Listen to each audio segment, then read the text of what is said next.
Magandang araw sa inyong lahat at maraming salamat sa mga nakapanood ng una kong video about the Nature Glow Glutathione Collagen Glow Organic Gummies.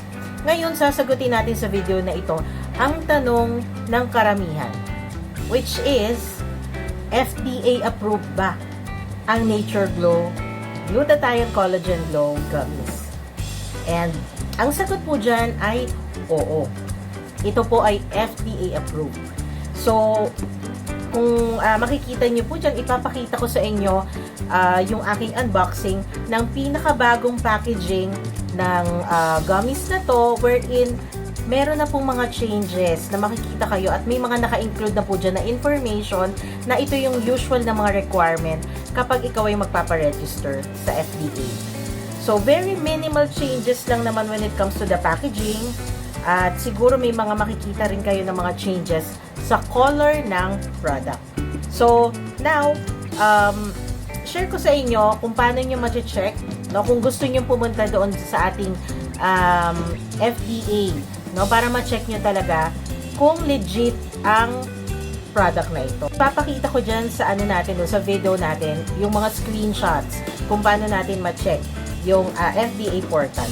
So, punta lang kayo sa verification.fda.gov.ph and then, dito sa side may makikita kayong parang mga options na pwede nyo piliin. So, punta lang kayo doon sa may mga food products. So, syempre, ang ating product is a food supplement.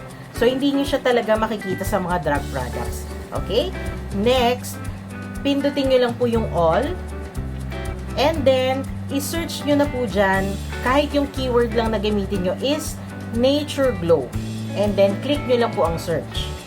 Lalabas na po dyan yung registration number ng product. Okay? Actually, kinumpare ko siya doon sa na-receive ko na product, no? At parehong-pareho naman siya. Okay? So, makikita nyo dyan, registered po pareho ang strawberry flavor as well as the cranberry flavor. So, dito lang sa video natin, wala pa akong mapapakita sa inyo na cranberry kasi ang na-purchase ko pa lang is yung bagong strawberry flavor. Okay? So, kaya dun sa mga nag-wonder kung approved ba ng FDA, safe ba?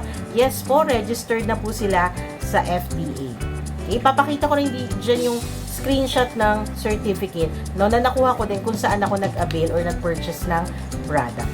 Ayan. So, ngayon, tignan naman natin side by side ano yung mga pagkakaiba ng produkto.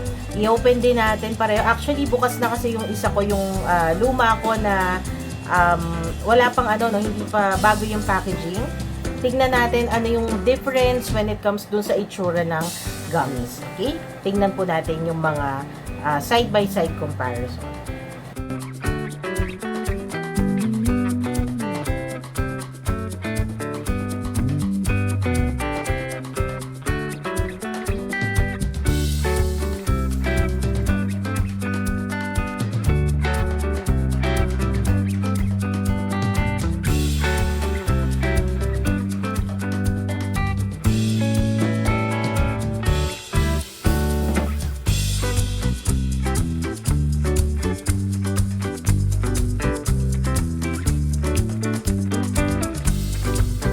So, kung nakita ninyo, merong mga minimal differences when it comes to the the color o kaya dun sa shape ng gummies, no? Pero when it comes to the taste, wala naman po siyang difference. Even yung aroma niya, na mabango siya pag inopen, amoy strawberry talaga. Parehong-pareho lang din po. Ngayon, para sa mga nagtatanong, paano kung ang na-receive nyo ay wala pa pong ganito, yung parang sticker, tsaka yung changes sa packaging ng Nature Glow Glutathione Collagen Glow. Wala pong problema, pwede nyo pa rin naman itong ubusin.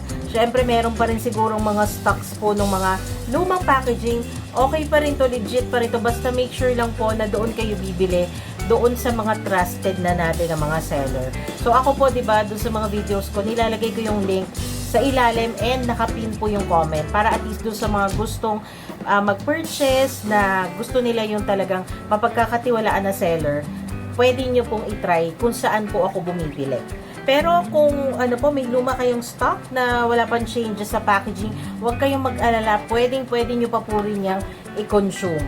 Actually, ito nga, meron pa oh, puno pa yung isa ko, tapos meron pa nga ako, parang 2 piraso pa yung cranberry. So, wala pong problema, ubusin nyo lang po yan. So, kung gusto nyo next time na ang ma-receive nyo na po is yung bago na meron talagang logo at saka mga icon about or information na FDA approved na siya, ask nyo lang muna kay seller kung ang available nila is yung meron na, yung bago na po na stock. No? Para at least, no, kampante kayo na ang bibili ninyo is yung legit na talaga, yung approved na po. And actually, no, kung makikita nyo, di ba, inopen ko yung, ano natin, yung bago po na packaging or yung meron na pong registration, wala rin pong difference. So, pag dito sa packaging natin, meron lang po siya dito na plastic na seal. Then, pag open nyo, may nakasil pa po na isang foil. So, wala pong masyadong difference. Okay? So, yun lang po yung gusto kong i-share sa inyo. So, I hope na kahit na may short video lang tayo, ay may natutunan kayo sa video natin. So, again, huwag po kayong matakot bumili ng Nature Glow Glutathione Collagen Glow Gummies because this is already FDA approved. So, dun sa mga wala pa pong or hindi pa kayo sure kung saan kayo bibili, I will put the link dito sa description at sa ating comment section. And also, kung may mga tanong kayo, don't hesitate to ask me and susubukan ko pong sagutin lahat ng inyong mga tanong. Maraming salamat and thank you for watching. Don't forget to like, share, and subscribe. Thank you everyone!